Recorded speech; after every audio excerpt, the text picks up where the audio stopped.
It all began on a stormy night when a lonely traveler spotted a small, trembling creature on the side of a deserted road. Thinking it was an injured puppy, he scooped it up, wrapped it in his jacket, and took it home. For years he raised it, fed it, loved it, believing it was the little dog he had saved from death. But one night everything changed. The animal began behaving strangely, staring into the woods, growling at nothing, and disappearing for hours. When experts finally examined it, the truth they uncovered left everyone speechless. What he thought was a loyal dog turned out to be something no one could have imagined. Before we start, make sure to hit like, share, and subscribe. And really, I'm curious, where are you watching from? Drop your country name in the comments. I love seeing how far our stories travel. Ethan gripped the steering wheel tightly, his wipers struggling to keep up. He'd been driving for hours, heading back from a long shift in the city to his small wooden cabin tucked at the edge of Pine Valley. The world outside looked cold, empty, and unforgiving. Then, through the curtain of rain, he saw it, a tiny shadow trembling by the roadside. At first he thought it was just a discarded jacket or a branch blown by the wind. But as he slowed the car and the lights illuminated the shape, his heart clenched.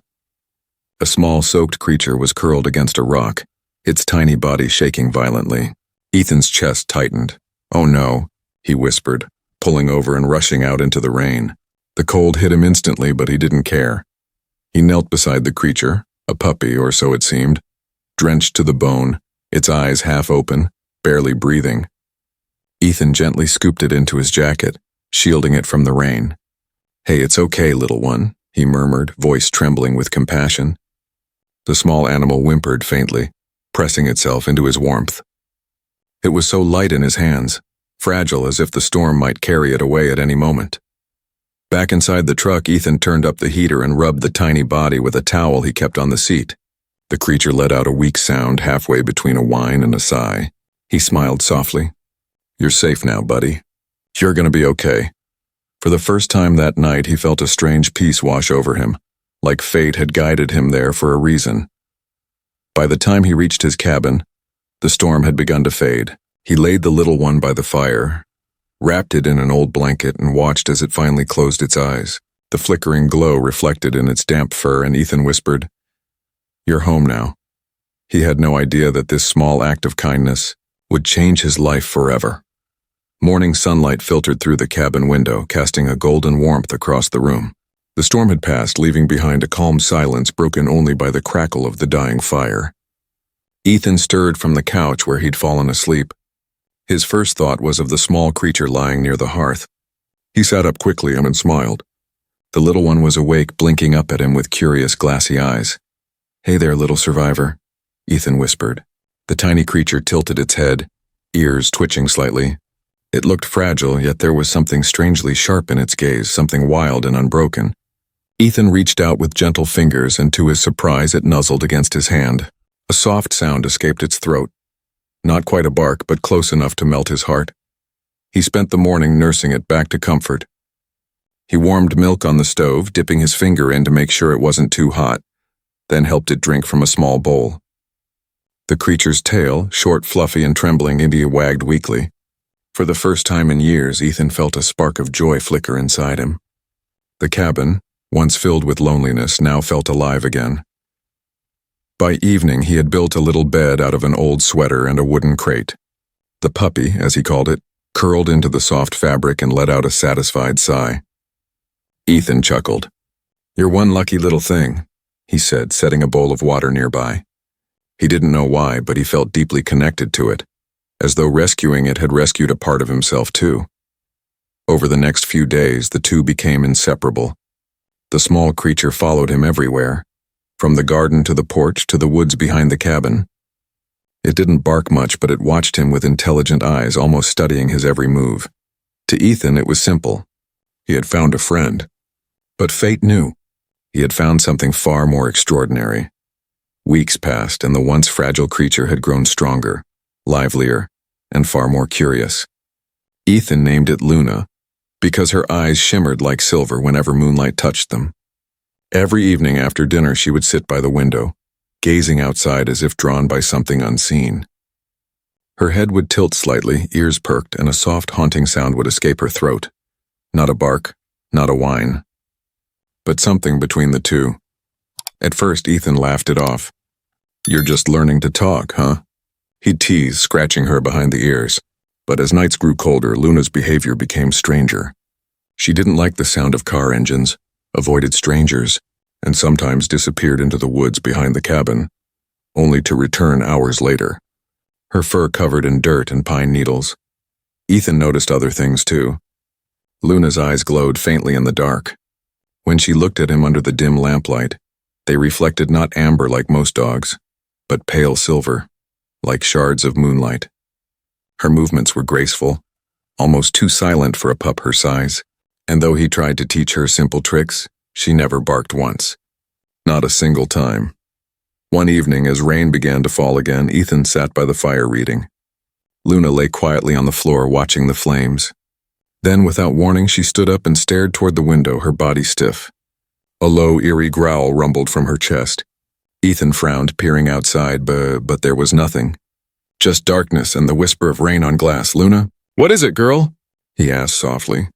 But she didn't move. Her gaze was locked on the forest beyond, her tail lowered, her ears twitching at sounds only she could hear. A chill crawled up Ethan's spine.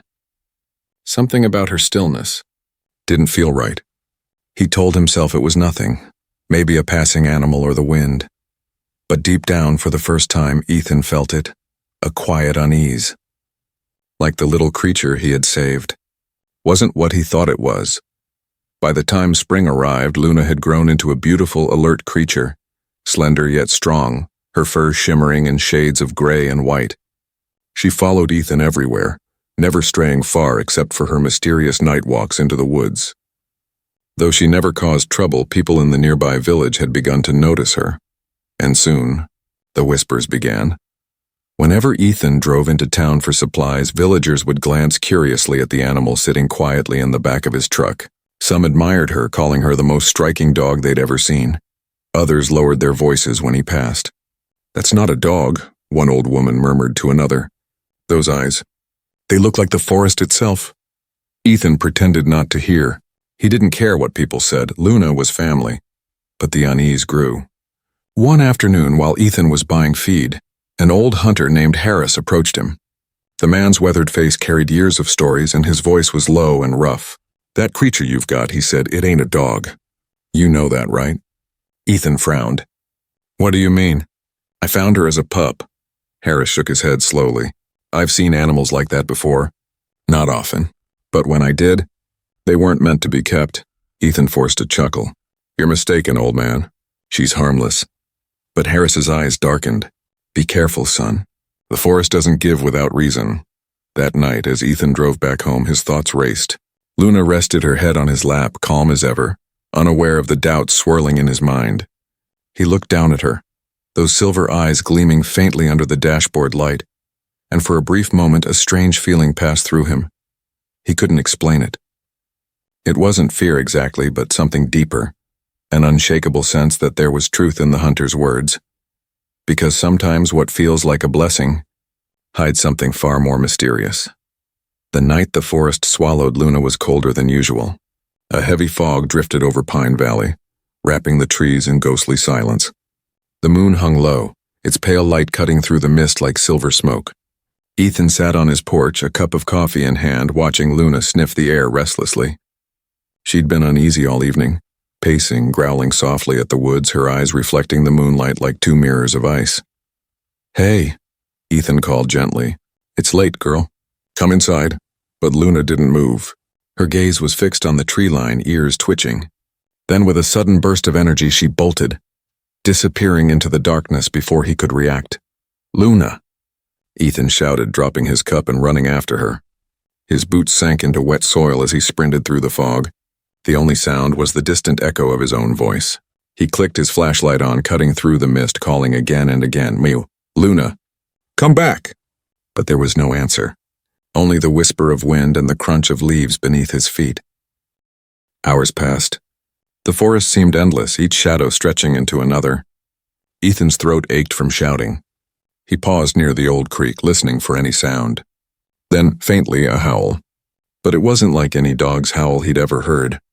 It was deeper, wilder, something that made his blood run cold.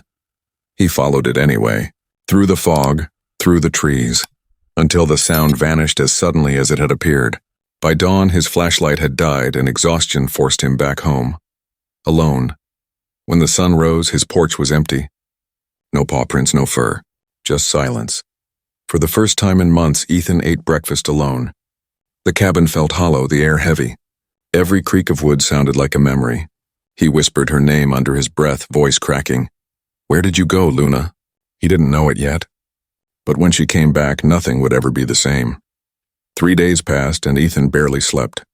Every rustle outside made him rush to the window. Every shadow beyond the trees made his heart leap. He searched the forest daily, calling Luna's name until his voice turned raw. But she was gone, vanished into the same wilderness she always seemed to belong to.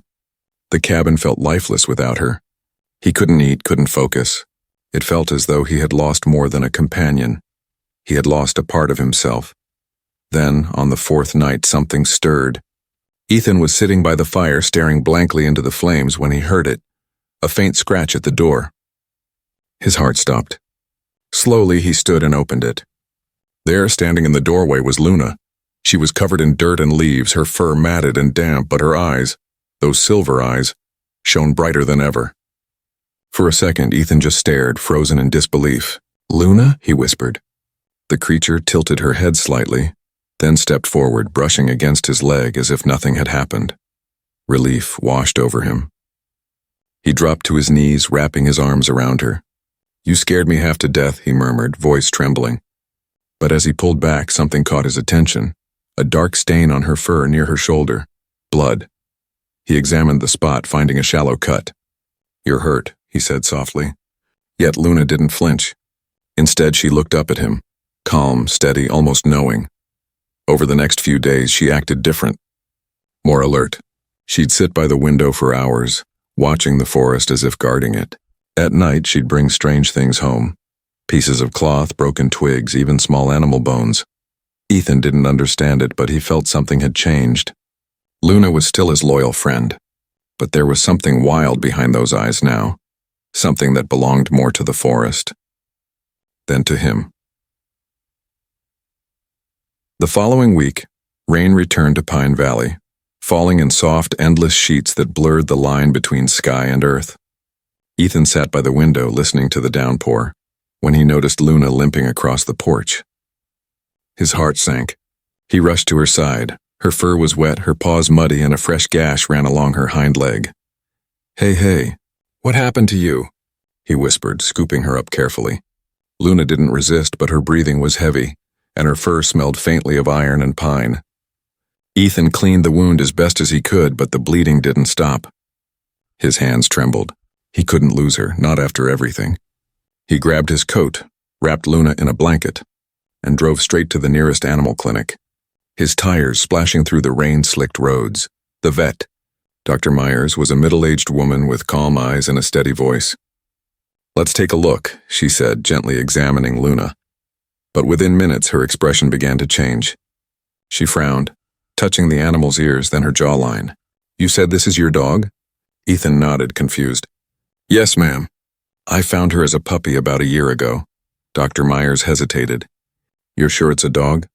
Her words hit him like a cold gust. "What are you talking about?"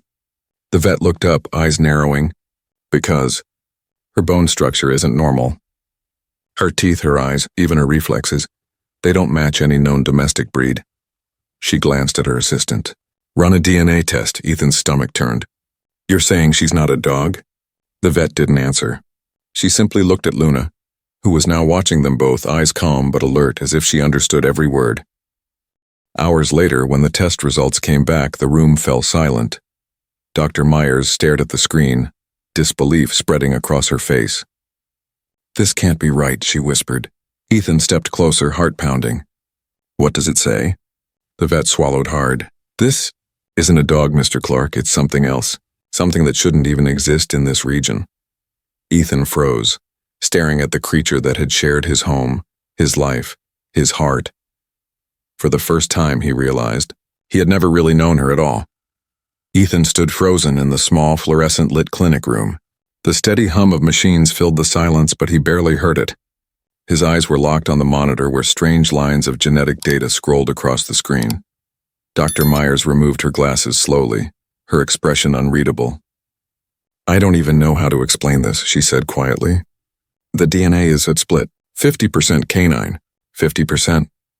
Something wild. Something we don't have in our database." Ethan frowned. "What do you mean, something wild? Like a wolf?" She shook her head. "Not exactly. Wolves have a distinct signature, but this?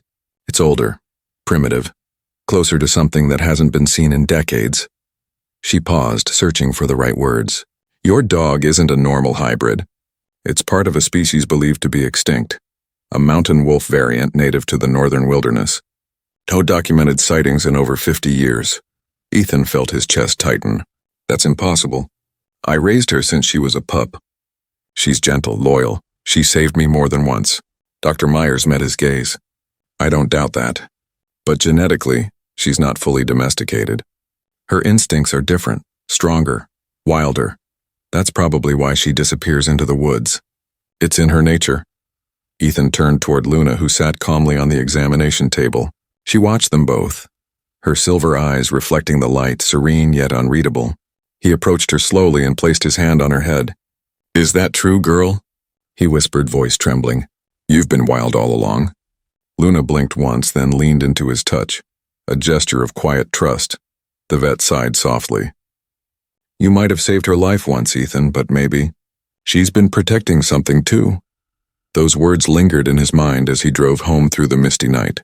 He glanced at Luna sitting in the passenger seat, her gaze fixed out the window toward the dark forest ahead. He realized something then. Maybe he hadn't just rescued her. Maybe their meeting wasn't chance at all. Maybe fate had placed her in his life. For a reason he was only beginning to understand. Days turned into weeks, but Ethan couldn't shake the weight of what he'd learned. Luna was no ordinary dog. She was part of something ancient, something wild. Every time she looked at him with those luminous eyes, he felt torn between two worlds, the comfort of companionship and the mystery of nature calling her back. Then one morning, he heard the knock he'd been dreading. Two men in forest ranger uniforms stood at his door, their faces serious. "Mr. Clark," one said, "we're from the wildlife department. We received the DNA report. That animal you've been keeping, she's a protected species. We need to relocate her for study and safety." Ethan's heart sank. "No," he said firmly. "You can't take her. She's family." The ranger sighed. "Sir, please understand. This creature doesn't belong in captivity. She needs the wilderness. Oh no, it's her home." Behind him, Luna appeared in the doorway, watching quietly. She didn't growl or bark. Instead, she walked forward and pressed her head gently against Ethan's leg, as if she understood every word. He knelt beside her, hands trembling as he stroked her fur. "I can't let you go," he whispered, his voice breaking. But Luna looked up at him, eyes soft, peaceful, almost forgiving. She licked his hand once and then turned toward the open forest path, her body poised and still. Ethan felt his throat tighten. "Go on," he said finally, his voice barely audible. "Be free, Luna." She hesitated for a moment, then trotted away, her figure blending with the mist until she vanished completely. The rangers left soon after, but Ethan remained on the porch staring into the endless green. That night, the cabin felt colder than ever. The silence echoed louder than any storm. Ethan sat by the window where Luna used to sleep and whispered, "Goodbye, girl." And though she was gone, he swore he could still hear her gentle howl drifting through the valley, a promise that she was home at last. Years passed, but Ethan never forgot her. The forest that once surrounded his cabin had grown denser, wilder, alive with the sounds of nature returning. Every night he still sat by the porch, watching the tree line where Luna had disappeared, hoping for a glimpse, a shadow, a sound. She never came back. Yet somehow he always felt she was still out there, watching, protecting. One morning, a letter arrived from the wildlife department. Inside was a photograph and a short note. Ethan unfolded it with shaking hands. The picture showed Luna standing on a rocky ridge, surrounded by two younger creatures that looked just like her, strong, alert, and free. The note read, "Her offspring now guard the northern reserve. They've driven away poachers and restored balance to the area. She's not just alive, she's a protector. Ethan's eyes filled with tears. He smiled softly, whispering, "You were never mine to keep, were you, girl? You were meant for something greater."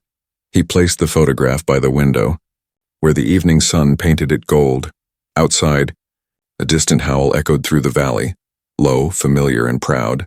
Luna was home, and her legacy lived on,